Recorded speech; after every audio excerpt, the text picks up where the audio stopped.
প্রিয় শিক্ষার্থীবৃন্দ, আজকে আমরা জীববিজ্ঞান দ্বিতীয় পত্রে 11 নম্বর অধ্যায় বংশগতিবিদ্যা এবং বিবর্তন সম্পর্কে আলোচনা করব।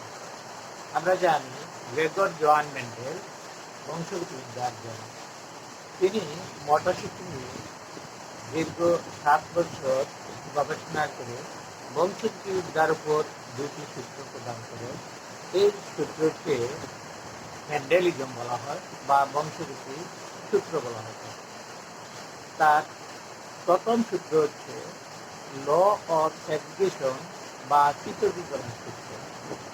দ্বিতীয় সূত্র হচ্ছে স্বাধীনভাবে বিন্যস্ত হওয়ার সূত্র বা ল অফ ইন্ডিপেন্ডেন্ট অ্যাজর্নমেন্ট।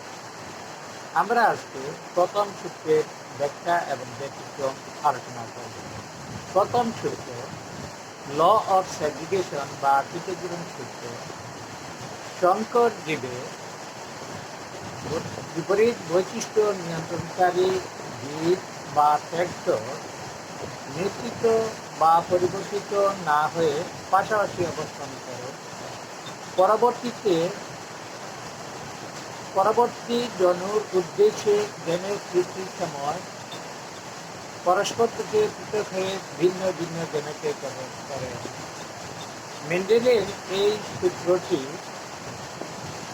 মনোহাইব্রিড ক্রসের মাধ্যমে এটাকে প্রকাশ করা যায়। মেন্ডেলের এই সূত্রে বৈশিষ্ট্যগুলো 3:1 প্রকাশিত হয়েছে।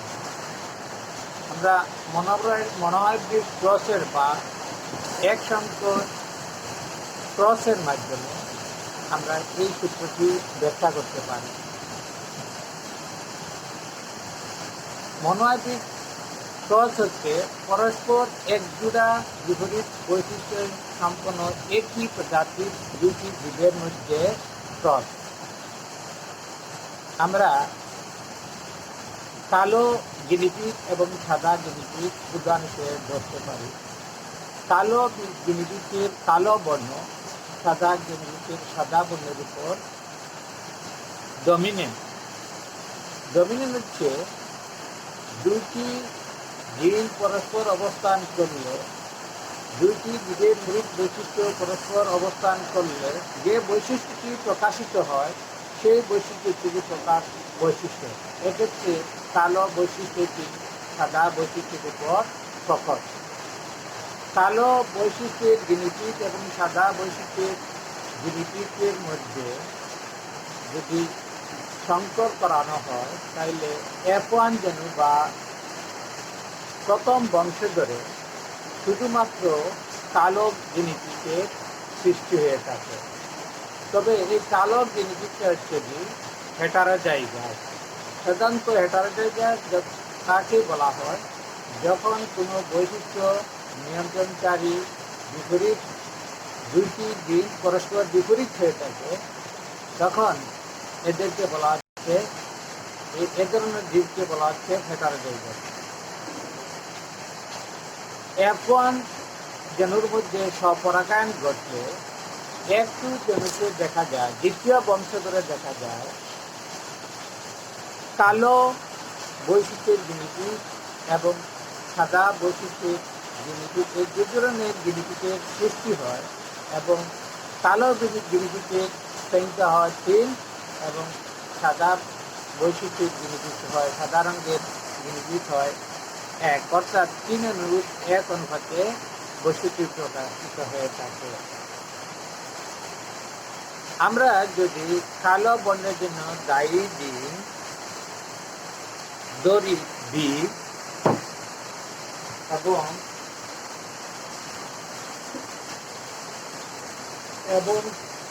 কালো বর্ণের দায়ী দিন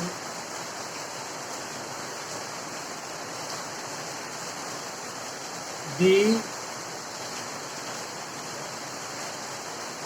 এবং সাদা বর্ণের দায়ী দিন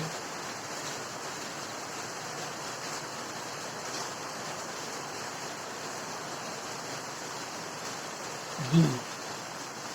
কালো বর্ণের জিনোটাইপ হবে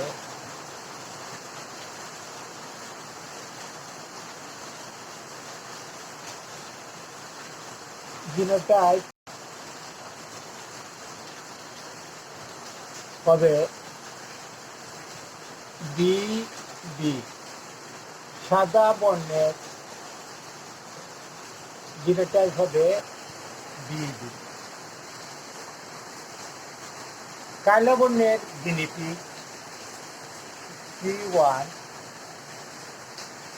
পিতা,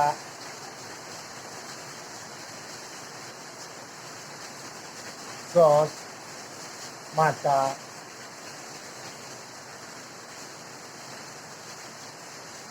কালো বর্ণ genotype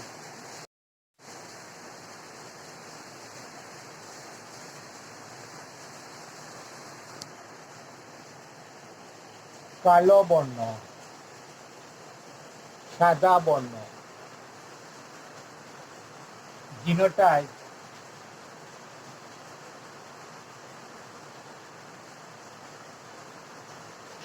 B B B B. 2N genotype 2N। Cross করলে গ্যামেট হচ্ছে বি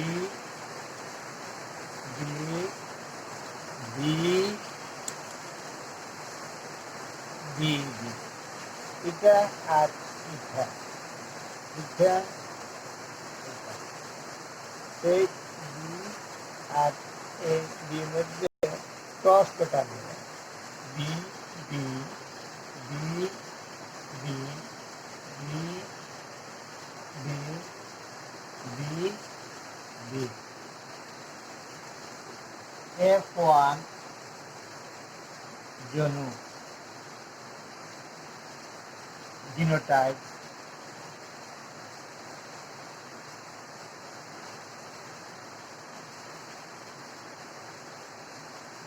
গেমেট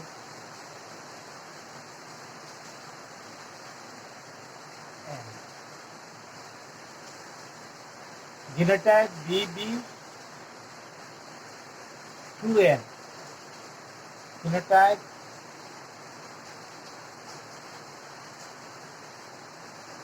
সবগুলো কালো, সবগুলো কালো বর্ণের।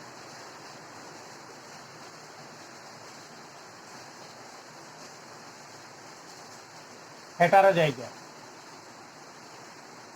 ইটারো জায়গায় আমরা এবারে দুইটি F1 এর মধ্যে যদি স্বপরাগায়ন করা হয়, সংকর করানো হয়, তাহলে দেখা যাবে দ্বিতীয় বংশধরে বিশুদ্ধ কালো 75% এবং বিশুদ্ধ সাদা 25% গিনিপিগ হবে। অর্থাৎ কালো হবে, বিশুদ্ধ কালো হবে 3টা আর বিশুদ্ধ সাদা হবে 1টা। আমরা ক্রস করি F1 ক্রস F1। F1 এ আমরা কি পেয়েছি যে বি বি বি বি।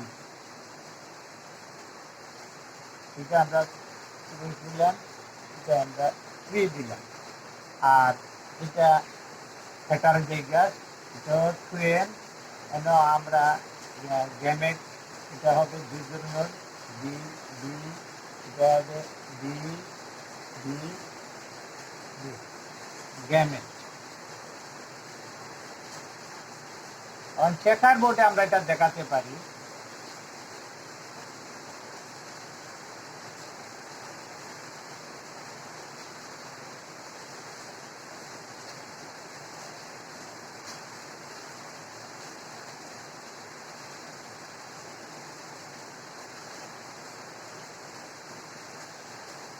এদিকে আমরা পুরুষ, এদিকে আমরা সি গ্যামেট দেখাচ্ছি। পুরুষ গ্যামেট হচ্ছে কি বি বি, সি গ্যামেট হচ্ছে কি বি বি। তাহলে আমরা সংকর করলে এ B B B B B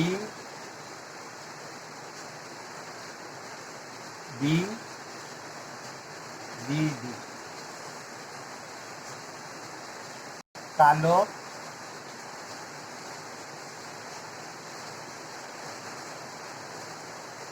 কালো কালো এটাও কালো সাদা কালো অনুপাত সাদা ফিনোটাইপিক অনুপাত কালো অনুপাত সাদা সমান 3:1। আমরা মেন্ডেলের প্রথম সূত্র 3:1 প্রকাশিত হয়। এখানে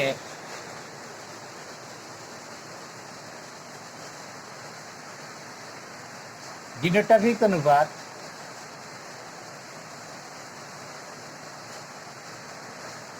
B B B B B B মেন্ডেলের এই প্রথম সূত্র যদি আমরা ব্যাখ্যা করি তাহলে F1 জেনারেল দেখা যাবে আমাদের কথা ছিল মেন্ডেলের সূত্রে ফ্যাক্টরগুলি মিশ্রিত না হইয়া বা পরিবর্তিত না হইয়া পাশাপাশি অবস্থান করে। সাধারণত আমরা F2 জেনারেলতে এসে দেখতে পাচ্ছি যে এই হেটারজাইগাস অবস্থায় ছিল F1 জেনু, কিন্তু F2 জেনুতে আসে আমরা দেখতে পাচ্ছি যে একটা বিশুদ্ধ কালো হোমোজাইগাস বিবি সৃষ্টি হয়েছে এবং দুইটা হেটারজাইগাস কালো বিবি সৃষ্টি হয়েছে, আর একটা বিবি মানে প্রচ্ছন্ন বিবি অর্থাৎ সাদা বর্ণের বৈশিষ্ট্যের প্রকাশ ঘটেছে। যদি এই গ্যামেট দুইটি এই ফ্যাক্টর দুইটি যদি গ্যামেটে পৃথক পৃথক গ্যামেটে প্রবেশ না করত তাহলে আমরা এই বি বিশুদ্ধ কালো জিনোটাইপটি আমরা পেতাম না, এবং এই যে বিশুদ্ধ সাদা এই জিনোটাইপটি পেতাম না। আমরা সবই কি পেতাম? সবই হেটারোজাইগাস বি জিনোটাইপধারী কালো বর্ণের জিনোটাইপ পাইতাম। তাহলে দেখা যাচ্ছে মেন্ডেলের প্রথম সূত্রে যে F1 জেনুতে যে হেটারোজাইগাস জিনগুলি পাশাপাশি অবস্থান করে পরিবর্তন হয়, এগুলো পরবর্তীতে এগুলা পৃথক হয়ে ভিন্ন ভিন্ন গ্যামেটে প্রবেশ করে। এই হচ্ছে মেন্ডেলের প্রথম সূত্র। আমরা এর ব্যতিক্রম নিয়ে আলোচনা করতে পারি। আমরা এখন মেন্ডেলের প্রথম সূত্রের ব্যতিক্রম নিয়ে আলোচনা করব। মেন্ডেলের 1900 সাল থেকে মেন্ডেলের সূত্র প্রকাশ হওয়ার পর বিজ্ঞানীরা বিভিন্ন জীবের উপর গবেষণা করেছেন এবং তাতে দেখা গেছে মেন্ডেলের এই সূত্রগুলির 3:1 প্রকাশিত হয় না, অনেক ক্ষেত্রে প্রকাশিত হয় না। এটিকে বলা হচ্ছে মেন্ডেলের সূত্রের ব্যতিক্রম। মেন্ডেলের সূত্রের ব্যতিক্রম দু ধরনের হয়ে থাকে, আপাত ব্যতিক্রম এবং প্রকৃত ব্যতিক্রম।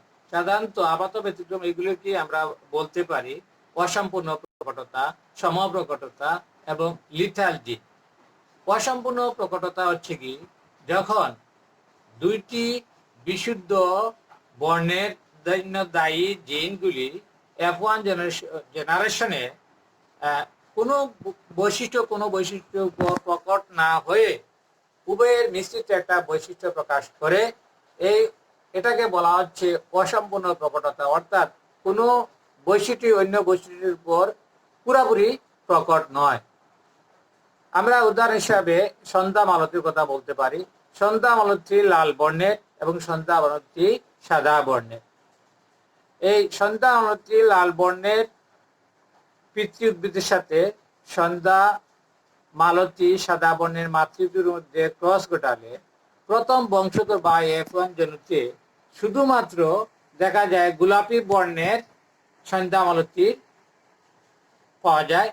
এই গোলাপি বর্ণের সন্ধ্যা মালতী সাধারণত F1 জেনুতে প্রকাশ হওয়ার কথা ছিল না। হয় লাল বর্ণটা ছিল, সাদা বর্ণের ডমিনেন্ট লাল বর্ণটি প্রকাশিত হওয়ার কথা ছিল, কিন্তু হয়েছে গোলাপি বর্ণের। সুতরাং এটা মেন্ডেলের প্রথম সূত্রের ব্যতিক্রম। এরকম দুটি সন্ধ্যা মালতী যেটি গোলাপি বর্ণের, এদের একটি পিতৃ উদ্ভিদ এবং একটি মাতৃ উদ্ভিদের ক্রস ঘটালে দ্বিতীয় বংশধরে অর্থাৎ A2 জেনেতে দেখা যায় যে 25% বিশুদ্ধ লাল বর্ণের সন্ধ্যামালতি, 50% গোলাপি বর্ণের সন্ধ্যামালতি এবং 25% সাদা বর্ণের সন্ধ্যামালতির প্রকাশ ঘটে। এক্ষেত্রে দেখা যায় যে লাল এবং গোলাপি এবং সাদা 3 ধরনের বর্ণের সৃষ্টি হয়েছে, কিন্তু মেন্ডেলের প্রথম সূত্র অনুযায়ী 2টি বর্ণের সৃষ্টি হয়ে থাকে। এখানে গোলাপি, লাল এবং সাদার মধ্যে প্রকাশ ঘটেছিল। মেন্ডেলের প্রথম সূত্র অনুযায়ী লাল এবং সাদা 3 অনুপাতে 1 প্রকাশিত হওয়ার কথা ছিল, কিন্তু এইখানে লাল এবং গোলাপি এবং সাদা এই 3টি বৈশিষ্ট্য প্রকাশিত হয়েছে এবং এদের অনুপাত হচ্ছে 1:2:1। এটা মেন্ডেলের প্রথম সূত্রের স্পষ্ট ব্যতিক্রম। আমরা এটা চেকার বোর্ডে দেখাবো।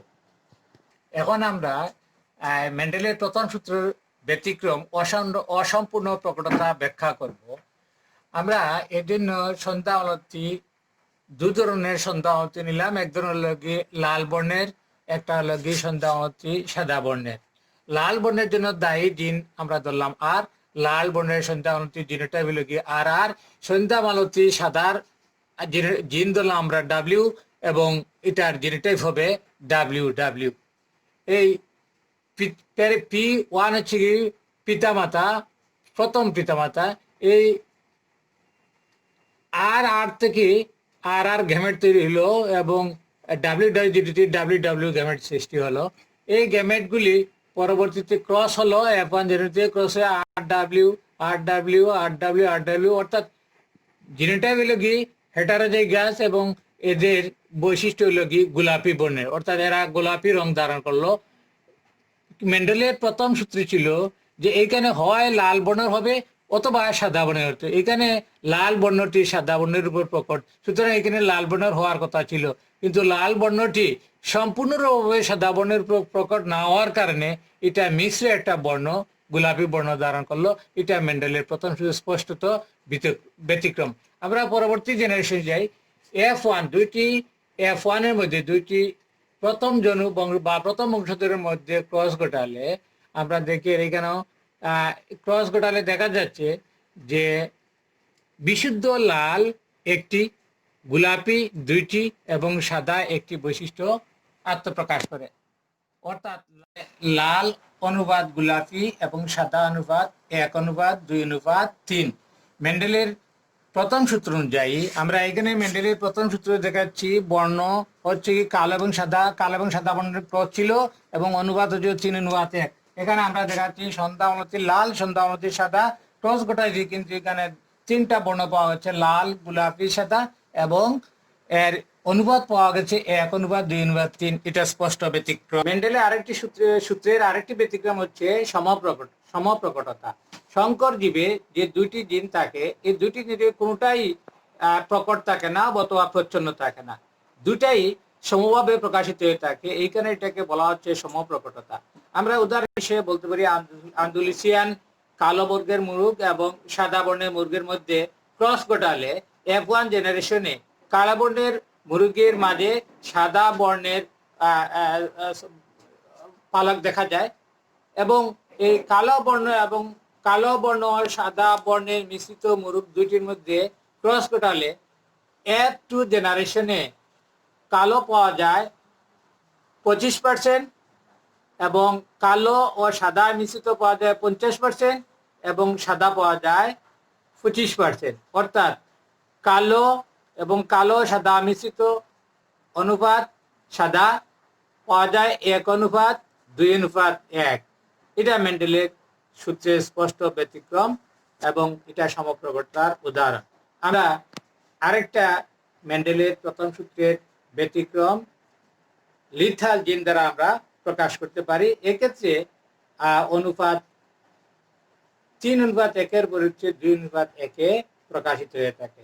ফরাসি বিজ্ঞানী কুনে তিনি লক্ষ্য করলেন যে মাঠে যে ইঁদুর পাওয়া যায় এরা হালকা হলুদ বর্ণের এবং মেঠে বর্ণের। তিনি এদের মধ্যে ক্রস করে দেখলেন যে সাধারণত বিশুদ্ধ বা প্রকৃত বা গাঢ় হলুদ বর্ণের কোনো ইঁদুর পাওয়া যায় না। হালকা হলুদ বর্ণের ইঁদুর পাওয়া যায় 2টি এবং মেঠে বর্ণের ইঁদুর পাওয়া যায় 1টি। তিনি ক্রসের মাধ্যমে দেখালেন যে হলুদ বর্ণের জন্য দায়ী যে জিন দুটি, এটা হোমোজাইগাস অবস্থায় থাকলে ভ্রূণ অবস্থায় অথবা জাইগোটে এটা বা বিকশিত হওয়ার আগেই জীবের মৃত্যু ঘটে। এই কারণে এই জিনকে বলা হচ্ছে লিথাল জিন বা ঘাতক জিন। আর সাধারণত হেটারজাইগাস অবস্থায় অর্থাৎ হলুদ বর্ণের জিন এবং মেটে বর্ণের জিন যদি পাশাপাশি অবস্থান করে তখন দেখা যায় হালকা হলুদ বর্ণের ইঁদুরের জন্ম হয় এবং মেটে বর্ণের ইঁদুরের জন্ম হয়। এর থেকে তিনি দেখছেন যে দেখানো হয়েছে যে অনুপাত 3:1 পরিবর্তে 2:1 প্রকাশিত হয়ে থাকে। মেন্ডেলের এই সূত্রটি এটি হচ্ছে মেন্ডেলের প্রথম সূত্রের একটা স্পষ্ট ব্যতিক্রম। সাধারণত যে জিনের উপস্থিতিতে কোনো জীবের হোমোজাইগাস অবস্থায় কোনো জিনের উপস্থিতির কারণে কোনো জীবের মৃত্যু ঘটে তখন ওই জিনকে বলা হচ্ছে লিথাল জিন। আমরা আজকে এই পর্যন্তই। তোমরা এই 2টি ছক, চেকার বোর্ড এবং বিভিন্ন বইতে দেওয়া আছে উদাহরণ, এইগুলি তোমরা হাতে কলমে শিখবে এবং চেকার বোর্ড করে অঙ্ক করে এগুলি ভালো করে আত্মস্থ করবে। আজকে এখানেই শেষ। সবাইকে ধন্যবাদ।